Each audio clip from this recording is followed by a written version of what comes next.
Então, fala pessoal, estamos de volta aqui para mais uma aula, né? Vamos continuar nosso conteúdo que a gente iniciou vocês iniciaram no começo do ano, né? No começo do ano passado, né? E terminou no final do ano passado. Vamos dar continuidade àquela parte de calor, gases, tá certo? E agora a gente vai estudar o que a gente chama de termodinâmica, tá bom? Então, o que danado estuda termodinâmica? O que a gente vai ver aqui na termodinâmica nada mais é do que as leis que regem relações entre calor e trabalho, tá?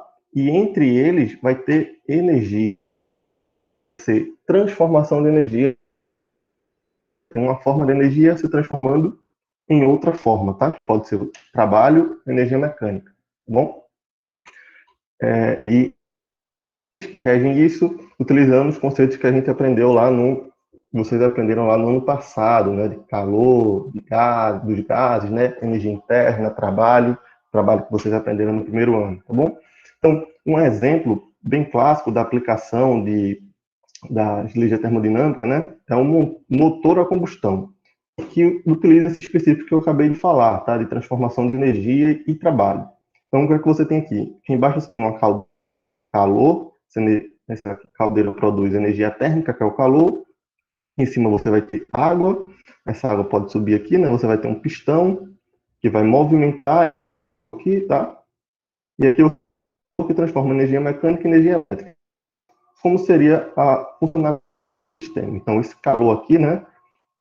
A energia térmica vai aquecer a água, quando aquecer, ela vai virar vapor, e o vapor, a gente sabe, sobe, né? Então, o vapor de água vai subir aqui e vai empurrar esse pistão. Quando esse pistão for empurrado, ele vai fazer essa roldana girar e vai gerar movimento. Então, você já partiu da energia térmica gerando movimento, ou seja, você tem energia mecânica, né? Uma energia térmica produziu energia mecânica. Essa energia mecânica aqui está ligada por uma correia ao gerador, e o gerador transforma energia mecânica em eletricidade. Então, você partiu do calor, da combustão, gerando ao final do processo eletricidade, tá? Então, você passou aqui por várias conversões de energia até chegar no final, que seria energia elétrica, tá bom? Então, é mais ou menos isso que a gente vai trabalhar nesses capítulos, tá? De termodinâmica. Lembrando, a gente vai usar os conceitos muito importantes que a gente já estudou, que é o de energia interna, calor e trabalho, tá bom? Então, vamos em frente. Inicialmente, vamos começar falando de energia interna, tá? A gente não calcula a energia interna propriamente dita, ou U, né? O que vai interessar para a gente é a variação da energia interna, o que a gente chama de ΔU, tá? E o que seria essa energia interna? A energia interna de um gás? Nada mais é do que a soma de todas as energias existentes dentro do gás, tá? Então, como é que a gente calcularia essa energia interna de um gás, tá? A energia interna de um gás, calculado por ΔU, 3 meios de NR vezes ΔT, onde o ΔT é a variação da temperatura, né? N é o número de mols,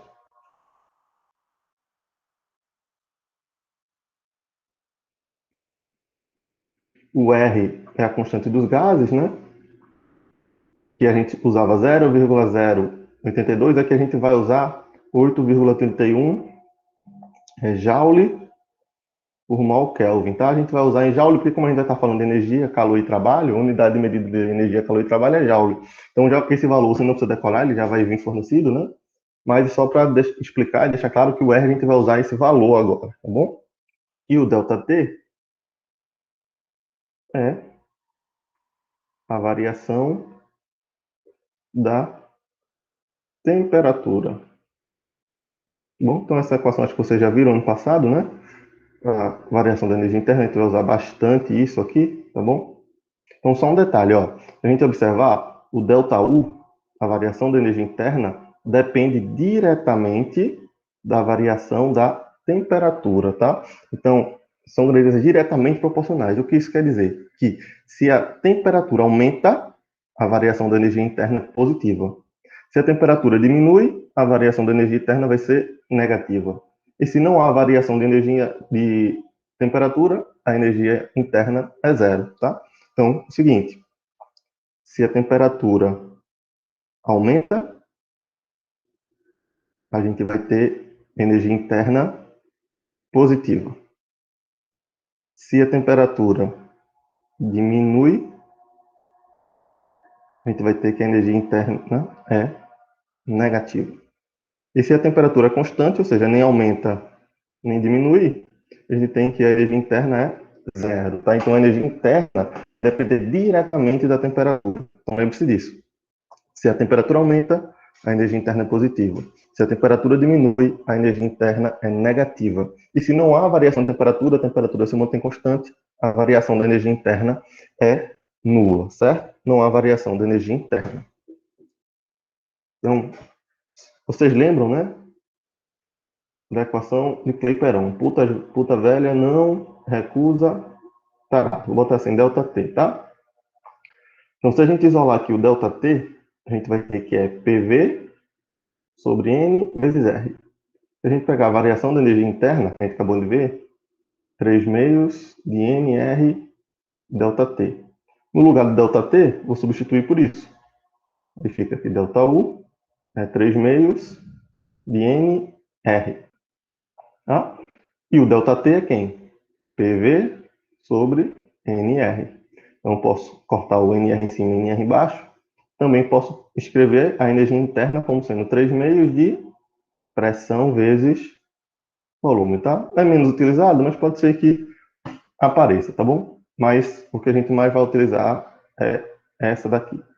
Então, variação da energia interna, 3 meios de nRT, só recapitulando, que a energia interna está ligada diretamente com a temperatura, tá? Então, se a temperatura aumenta, o ΔU é positivo, se a temperatura diminui, o ΔU é negativo. E se a temperatura é constante, ou seja, não há variação da temperatura, o ΔU, a variação da energia interna vai ser zero. Beleza? Tem aqui um exemplo, ó. Diz assim, ó. Tem 5 mols de um gás monatômico ideal, inicialmente a temperatura de 110 Kelvin. Determine a variação da energia interna sofrida pelo gás, sabendo que ele atingiu a temperatura final de 610 Kelvin e que o R é 8,31. Então vamos lá. Informações que a gente tem. A gente tem que o Nzinho é 5 mols, tem que a temperatura inicial 110 Kelvin, tem que a temperatura final 610 Kelvin, que o R é 8,31 Joule por mol Kelvin, ele quer saber o ΔU. Tem que pegar a fórmula ΔU aqui em cima, né? 3 meios de N vezes R vezes ΔT. Tem o ΔT, lembrando que ΔT é temperatura final menos temperatura inicial, tá? E essa temperatura tem que estar em Kelvin, tá? Então, eu tenho as duas temperaturas, posso tirar o ΔT. Temperatura final menos temperatura inicial. Não vai ser 610 menos 110, se for fácil.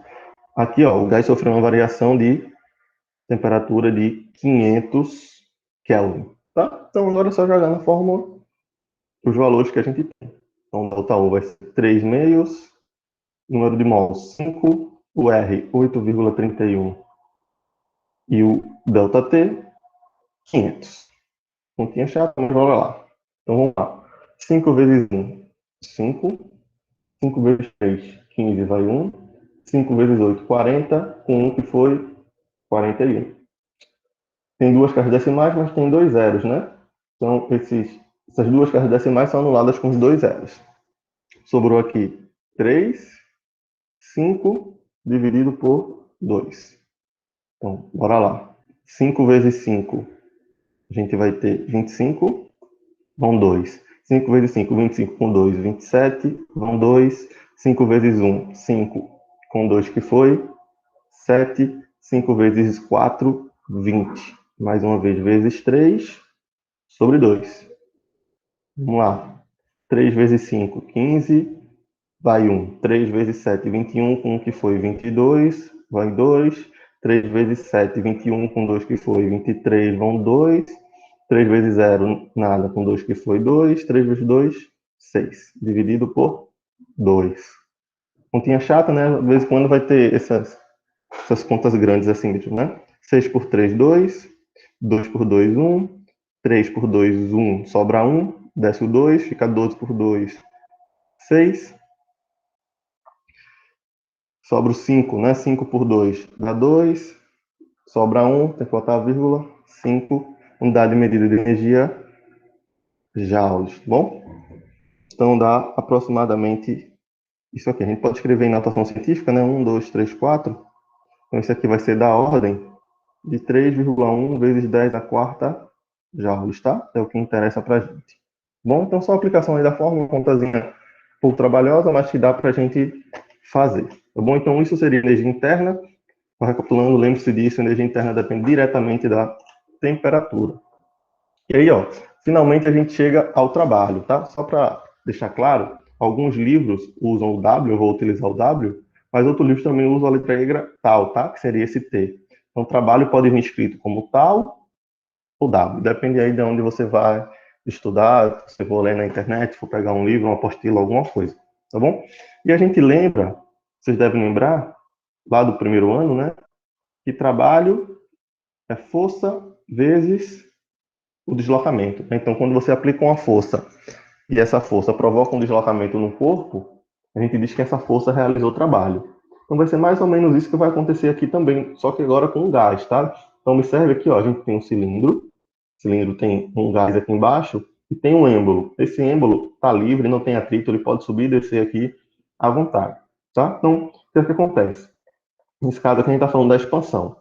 Você pode chegar aqui, ó, e botar calor, né? Por me botar aqui uma chama aqui embaixo, esse calor vai aquecer as moléculas.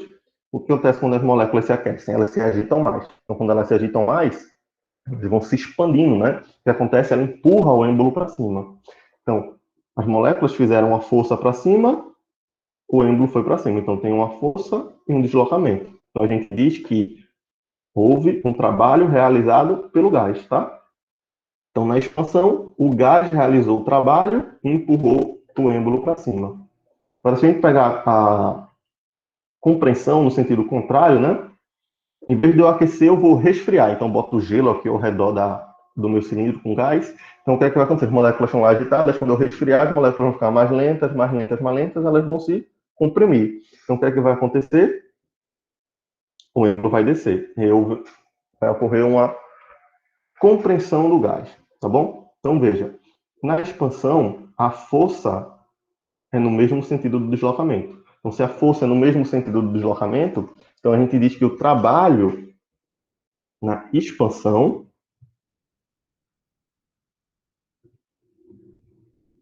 o trabalho é positivo. Por que o trabalho é positivo? Porque a força e o deslocamento estão sempre no mesmo sentido. Já na compressão, o deslocamento é para baixo, né? Então, a molécula sempre vai estar fazendo uma força para cima, né? Não tem como uma molécula fazer uma força para baixo no êmbolo, já que ela está embaixo, então ela sempre bota para cima. Então, vai ter uma força para cima e um deslocamento para baixo. Como eles vão ter sentidos contrários, aí o trabalho vai ser negativo. Então, na compressão do gás, a gente diz que o trabalho é negativo, tá bom? Aí você fala, e a fórmula? Como é que a gente calcula numericamente o trabalho, tá? Então, a gente calcula o trabalho como sendo a pressão vezes a variação do volume, tá bom? Isso quando a pressão for constante, né? Então, observe aqui, ó, informação isobárica, né? Volume, pressão constante. O que acontece é, o gás tem um certo volume, se expandiu, vai ter um volume final. Você calcula o volume final menos o volume inicial, coloca no ΔV. Na compressão, a mesma coisa. Só que ele diminui em vez de aumentar, né? Mas você vai ter um volume inicial e um volume final, tem uma variação do volume. Nesse caso, a variação vai ser negativa, né? Digamos, se aqui tiver 5 litros e aqui 10 litros. Então, o ΔV é volume final menos volume inicial. Então, o ΔV seria 10 menos 5. Então, você teria um volume de 5 litros. Né? Se a gente disser aqui que a pressão é 1, e você jogasse na fórmula do trabalho, né? O trabalho seria pressão vezes ΔV. Então, o trabalho seria 1 vezes 5, que daria 5 joules. Tá? Aqui seria o contrário. Digamos que aqui tenha 8 litros e aqui tem 2 litros. Então, se a gente pegar o ΔV aqui, que é volume final menos volume inicial, volume final 2, volume inicial 8. Então, a gente tem uma variação de volume de menos 6 litros. Se a gente jogasse na fórmula, né, do trabalho, ser pressão vezes variação de volume, mantendo a mesma pressão lá do primeiro exemplo, né? 1 vezes menos 6, que daria menos 6, tá? Então, aqui foi uma compressão, trabalho deu negativo, como a gente disse. Então, quando for compressão, o trabalho vai ser negativo. Quando for expansão, o trabalho vai ser positivo, tá bom? Então, só um detalhezinho importante também, deixa eu só botar essas imagens para o outro lado para tirar de cima as anotações. Opa.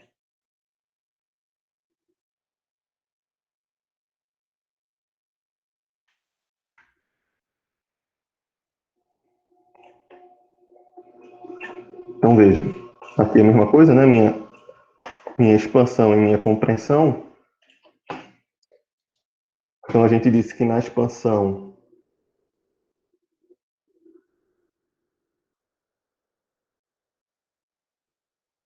o trabalho vai ser positivo, e na compressão o trabalho é negativo, tá bom? Quando for expansão, quando o trabalho for positivo, a gente diz que o gás realizou o trabalho, tá?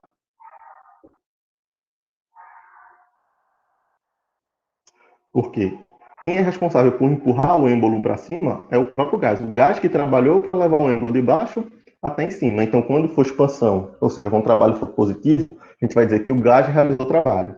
Por que eu estou dizendo isso? Por que isso é importante? Porque lá na questão ele vai dizer, um gás realiza um trabalho de 100 joules. Então, você já vai saber que esse trabalho realizado pelo gás vai ser positivo. Então, na hora de colocar na fórmula, você vai colocar positivo. Já quando é compressão, a gente diz que o trabalho foi realizado sobre o gás, tá?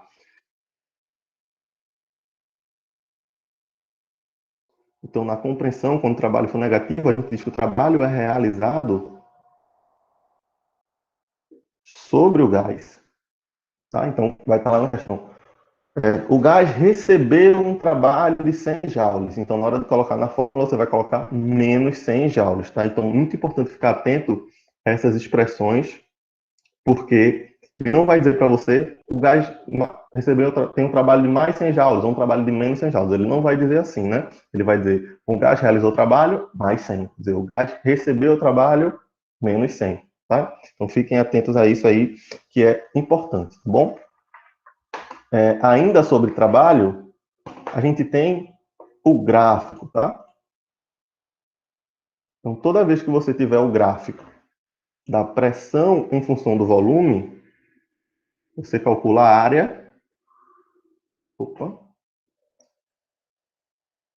Então, você calcula a área do gráfico e essa área vai ser numericamente igual ao trabalho, tá bom?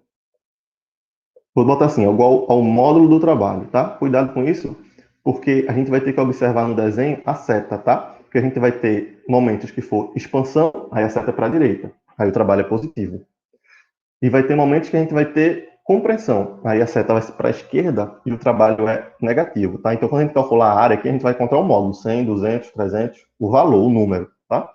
Mas se a gente quiser saber se ele é positivo ou negativo, a gente vai ter que ver o contexto, se é uma compressão ou uma expansão. Porque ele pode dar lá uma compressão e você calculou a área deu 100, beleza. Mas a resposta é 100? Não. Se é uma compressão, a resposta é menos 100, porque é sempre negativo, tá? Expansão, positivo, compressão, negativo. Ó, tem um exemplo aqui, ó, de compressão. Observe aqui, ó, no desenho, que a seta está para a esquerda. Então, se a seta está para a esquerda, eu tenho uma compressão. Se eu tenho compressão, na hora que eu calcular meu trabalho, esse trabalho tem que ser negativo, tá bom? Então, vamos lá. O que é que ele diz aí nesse exemplo?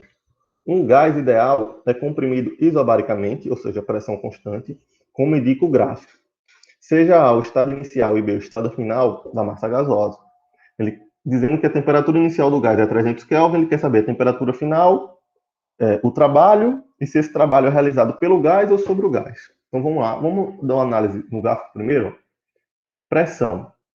A pressão está aqui 2,468 mais vezes 10 a terceira, tá? Então, se aqui é 8 vezes 10 a terceira. E o volume está 1, 2, 3, mas é menos 10 elevado a menos 3. Então, se eu pegar 1 vezes 10 é menos 3, se eu pegar 2 é 2 vezes 10 é menos 3, se eu pegar 3 é 3 vezes 10 a menos 3. Tá bom? Então, informações que a gente tem. Temperatura inicial do gás, 300 Kelvin. Volume inicial do gás. Ele iniciou aqui, ó, observe que ele vai para a esquerda. Volume inicial do gás, 3 vezes 10 a menos 3 metros cúbicos. Volume final do gás, 1 vezes 10 a menos 3 metros cúbicos. E a gente tem aqui a pressão, que ela é constante, né? Só tem um valor da pressão, que é 8 vezes 10 a terceira Pascal, né? Newton por metro quadrado. Na letra A, ele quer saber a temperatura final do gás, tá? Como é que a gente vai fazer isso? Utilizando os dados que a gente tem aqui, tá bom? Se isso é uma transformação isobárica, você tem que lembrar lá da fórmula de transformação isobárica, que a gente viu no final do ano passado. Seria volume inicial sobre temperatura inicial igual ao volume final sobre temperatura final. Volume inicial, 3 vezes 10 a menos 3. Temperatura inicial, foi dado 300. Lembrando que a temperatura tem que estar sempre em Kelvin, tá? Volume final, 1 vezes 10 a menos 3. Temperatura final, a gente está buscando. Faz o famoso cruz credo, né? Você vai ter 3 vezes 10 a menos 3 vezes a temperatura final. Do outro lado, você tem 300 vezes 1 vezes 10 a menos 3. Você tem que a temperatura final vai ser 300 vezes 1, 300 vezes 10 a menos 3. E o que está multiplicando passa dividindo. Tem 10 a menos 3 embaixo, 10 a menos 3 em cima pode cancelar. 300 dividido por 3, então ficou fácil. Temperatura final aqui, Kelvin, tá? Então, só usando o conceito que a gente viu lá no final do ano passado, esse é um conteúdo que puxa o conteúdo passado, então é importante que você tenha em mente as equações e os conceitos que a gente tinha lá no estudo dos gases, tá? Isso é importante. Então, como ele disse que era uma transformação isobárica, né? Tem que usar a fórmula de transformação isobárica, tá? Então, isobárica é pressão constante. Quando é pressão constante, você pega a fórmula que não tem a pressão. Quando for volume constante, você vai pegar a fórmula que não tem volume. E quando for temperatura constante, você pega a fórmula que não tem temperatura, tá? Tem uma fórmula para cada tipo de transformado. Letra B, ele pergunta, calcule o trabalho realizado pelo gás. Então, deixa eu pegar aqui de novo. Vamos para outra página. Vou fazer aqui a letra B agora. Tenho dito a vocês que quando a gente tem um gráfico, o trabalho, o módulo do trabalho vai ser igual à área, né? Então, o módulo do trabalho, nesse caso, já que é um retângulo, vai ser base vezes altura. Vamos calcular. Base, ó. Base começa em 1, termina em 3. 3 menos 1, 2. Vezes 10 a menos 3. E a altura vale 8 vezes 10 a terceira. Aí 10 a menos 3 vezes 10 a terceira, a gente pode cancelar. Só deixar claro que eu estou respondendo aqui, letra B. Sobrou 2 vezes 8? Dá 16 joules. E aí, é positivo ou negativo? Observe o sentido da seta. Se o volume está diminuindo, eu tenho uma compressão. Se eu tenho uma compressão, o trabalho é negativo. Então, a resposta aqui seria menos 16 joules, tá? Então, muito cuidado com isso. Se a seta tivesse para a direita, o gás estaria se expandindo, né? O volume estaria aumentando, e teria positivo 16 joules. Letra C, ele pergunta, o trabalho é realizado pelo gás ou sobre gás? Então, como o trabalho é negativo, esse trabalho é realizado sobre o gás. Ele não realizou o trabalho, ele sofreu esse trabalho, tá? Qual a justificativa? Que o trabalho é negativo ou que é uma compreensão. Ou você pode dizer que a variação de volume é negativa também, é menor que zero, tá? Então você pode dizer aí de diversas maneiras, tá bom? Então tá aí um exemplozinho sobre como calcular trabalho e lembrando que envolve conceitos dos outros conteúdos que a gente estudou também, tá? Então tinha dito a vocês que a gente ia se preocupar principalmente com três conceitos, né? Variação da energia interna, trabalho e calor. E finalmente a gente tem aqui por último nossa análise do calor, vai ser importante também. Então, vocês já devem ter visto, né, lá com o professor João, sobre calor. Então, Como é que a gente define calor? Na física, a gente pega dois corpos, né? A gente pega um corpo quente, digamos assim, vou botar aqui temperatura A, e pega um corpo frio, vou marcar aqui temperatura B, tá? E aí eu vou dizer para vocês que a temperatura de A é maior que a temperatura de B. Aí o que é que eu faço? Eu coloco eles isolados, termicamente. O que é que vai acontecer? Vai fluir uma energia do corpo de maior temperatura para o corpo de menor temperatura, né? Se eu coloco um corpo quente e um corpo frio, o corpo quente vai ceder energia para o corpo frio, tá? Aí o que acontece? O corpo quente vai perdendo temperatura, perdendo energia, e o corpo B vai ganhando. Então, se o corpo A está com a temperatura maior, o corpo B está com a temperatura menor, o corpo A vai perdendo, o B vai ganhando. Vai perdendo e vai ganhando até que eles atingem a mesma temperatura, ou seja, eles atingiram o equilíbrio térmico, tá? E essa energia que fluiu devido à diferença de temperatura é o que a gente chama de calor, tá? Então, calor é energia térmica em trânsito entre os corpos de maior temperatura e os corpos de menor temperatura, tá? Então, calor é energia térmica em trânsito devido à diferença de temperatura, tá? Então, você vai ter aqui, ó, por exemplo, um cilindro com gás, você pode fornecer calor ao sistema, ou seja, o sistema vai receber calor. Quando o sistema recebe calor, a gente diz que ele é positivo, tá? Então, isso vai ser importante na hora de resolver as questões também. Então, o calor recebido,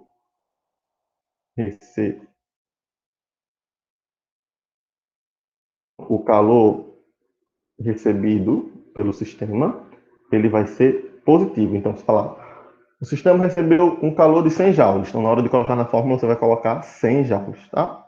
Agora, se o sistema perdeu calor para o ambiente, ele cedeu, né? Então, calor cedido, ele vai ser negativo. Então, a questão fala, o sistema cedeu 100 joules de calor para o ambiente. Então, na hora de colocar na fórmula, você vai colocar menos 100 joules, tá? Muito importante esses detalhes. Ele não vai dizer um calor de 100 ou um calor de menos 100. Ele vai dizer se é recebido ou cedido, e aí você vai ter que interpretar e colocar lá na questão. Tá bom? Sobre o calor, é só isso. Vamos finalmente entrar no conteúdo que seria propriamente da aula, né? Nessa pequena revisão que a gente fez, que é a primeira lei da termodinâmica. Tá? A primeira lei da termodinâmica nada mais é do que um princípio de conservação de energia, tá? Só que é aplicado aos conceitos da termodinâmica. O que é que diz essa primeira lei? Ela diz que se você variar a energia interna de um sistema termodinâmico, essa variação ela vai ser determinada pela diferença entre o calor do sistema e o trabalho realizado por ele, tá? Ou seja, essa variação da energia interna ela é medida pela quantidade de calor que você recebe ou perde com o trabalho realizado com esse calor, tá? Então, matematicamente, é isso aqui, ó. A variação da energia interna é igual ao calor menos o trabalho, tá bom? Então, por isso que eu estava falando com vocês sobre o sinal do trabalho e o sinal do calor, quando ele é positivo e quando ele é negativo, tá? Porque aqui pode entrar menos 100, mais 100, tá? Lembrando, energia interna, calor e trabalho, os três podem ser positivos, podem ser negativos ou podem ser zero, tá? Nada impede. Então, você vai trabalhar com valores positivos e valores negativos. Então, é importante saber quando o calor vai ser positivo e quando o trabalho também vai ser positivo, tá bom? Energia interna, a mesma coisa. Quando a energia interna é positiva, quando a temperatura aumenta. Quando a energia interna é negativa, quando a temperatura diminui. Calor, quando o calor é positivo, quando o sistema recebe calor. Quando o calor é negativo, quando o sistema cede calor. Trabalho, quando o trabalho é positivo, quando o gás se expande. E o trabalho é negativo quando o gás se comprime, tá bom? Então aqui, ó, tem um exemplo. Então imagine que você tem aqui um gás, né? Um fluido, tem um êmbolozinho aqui. O que é que acontece? Uma fonte de calor forneceu 20 joules a esse gás, tá? Uma fonte de calor forneceu 20 gás a esse joule. Então, o gás recebeu 20 joules de calor. E aí, o que aconteceu? Ele fez um trabalho e levantou esse êmbolo. Só que para levantar esse êmbolo, ele só gastou 3 joules de energia. Ué, se ele só gastou 3 joules de energia, estão sobrando 17. Para onde foram esses 17? Foram armazenados na energia interna do gás, tá? Então, observe que essa energia interna, ela regula a conservação da energia. Se entrou 20, tem que sair 20. 17 mais 3, tá? Então, Se entrou 20 e ele só gastou 3 para realizar o trabalho, os outros 17 foram armazenados pela energia interna, tá? Então, observe que, mais uma vez, que a energia interna ela funciona como o regulador da conservação de energia, tá?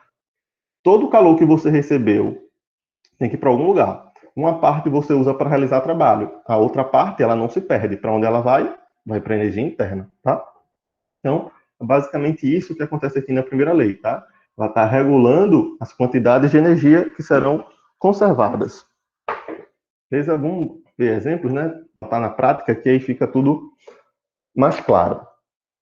Primeiro exemplo diz assim: no processo termodinâmico, certa quantidade de gás perfeito se expande realizando um trabalho de 50 joules. Realizando um trabalho de 50 joules. Se ele está realizando, perdão, esse trabalho é positivo. Ao receber 300 joules de calor de uma fonte, ele recebeu 300 joules de calor. Se ele recebeu 300 joules de calor, esse calor é positivo, ele não cedeu, né? Então, trabalho realizado, positivo, calor recebido, positivo também. Beleza? Determine a variação interna, a variação da energia interna absorvida pelo gás. Então, vamos aplicar a primeira lei da termodinâmica. Delta U é igual a Q menos W. Calor menos trabalho, tá? Alguns livros vai ser Q menos o tal, tá? Só lembrando que o calor às vezes é chamado de tal. Então, você pode... Tá aqui não. Delta U pode vir assim também no livro, tá? Que você está estudando. Não tem problema nenhum. Então, seria aqui, delta U seria 300 menos 50. Bem difícil, né? Então, se o sistema recebeu 300 joules e só gastou 50 para realizar trabalho, para onde foram os outros 250? Foram armazenados na energia interna do gás, tá bom? Vamos ver mais um. Assim, ó. Realiza-se sobre certa quantidade de gás um trabalho de 200 joules. Observe agora. Realiza-se sobre o gás. Então, nesse caso, o trabalho vai ser menos 200 joules, porque o trabalho foi realizado sobre o gás. Neste mesmo processo, o gás recebeu 80 joules de calor de uma fonte.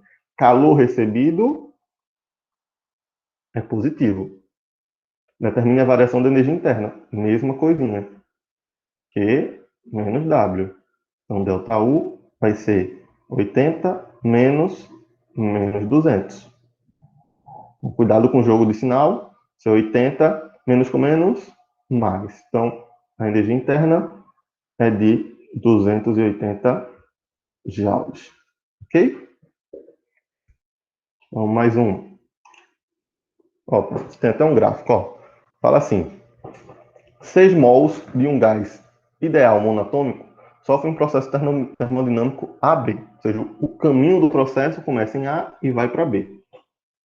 Ele dá o R e pergunta temperatura inicial e final, variação da energia interna do gás, o trabalho realizado pelo gás e a quantidade de calor trocada pelo gás. Tá? Então vamos lá. Vamos pegar as primeiras informações que a gente tem. A gente sabe que, já deu lá, né? O R, 8,31 joule por mol Kelvin. Tem ó, volume inicial 0,1 metros cúbicos. Volume final, aqui ó, 0,3 metros cúbicos. Vamos analisar a pressão. Pressão inicial, 3 vezes 10 a quarta. Observe aqui, ó, tem o 10 a quarta. 3 vezes 10 a quarta, 5 vezes 10 a quarta. O volume não tem. Então, pressão inicial, 3 vezes 10 a quarta newtons por metro quadrado. E a pressão final, 5 vezes 10 a quarta newtons por metro quadrado, tá? Aqui, 5 vezes 10 a quarta newtons por metro quadrado. Ele quer saber temperatura. Temperatura a gente vai usar a equação geral dos gases. PV NRT. Tá bom? Outra informaçãozinha que ele deu, ó, logo no início, 6 mols. Então, N, 6 mols. Tá? Então, para descobrir a temperatura inicial, eu vou usar pressão inicial e volume inicial. Pressão inicial e volume inicial. Vou aplicar a fórmula PV/NRT, mas só para o início. Pressão inicial, volume inicial. O N e o R são sempre constantes. Temperatura inicial. Pressão inicial, 3 vezes 10 a quarta. Volume inicial, 0,1. N, 6. R, 8,31. E a temperatura inicial é o que a gente está buscando, né? 3 vezes 0,1 vai dar 0,3, né? Ou posso diminuir a potência em unidade. Fica 3 vezes 10 a terceira. Vamos fazer essa conta aqui. 6 vezes 1, 6. 6 vezes 3, 18. Vai 1. 6 vezes 8, 48. Com o que foi? 49. Tem duas casas decimais. 49,86. Né? Então aqui tem 3 zeros.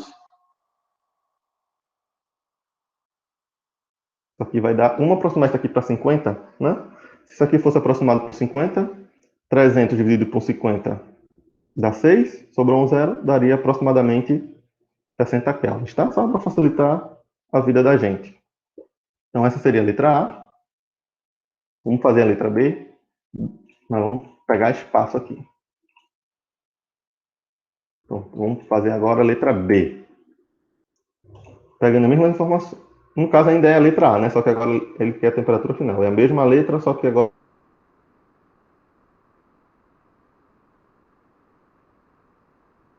a pressão final, volume final. Consequentemente, vou achar a temperatura final. Ó, vou lançar, se eu quero a temperatura final, o que está do outro lado fica em cima e o que está multiplicando passa para baixo. Então, a gente já anotou aqui antes, né?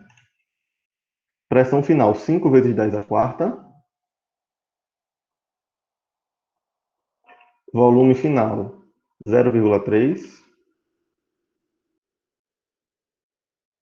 O N é 6 e o R 8,31.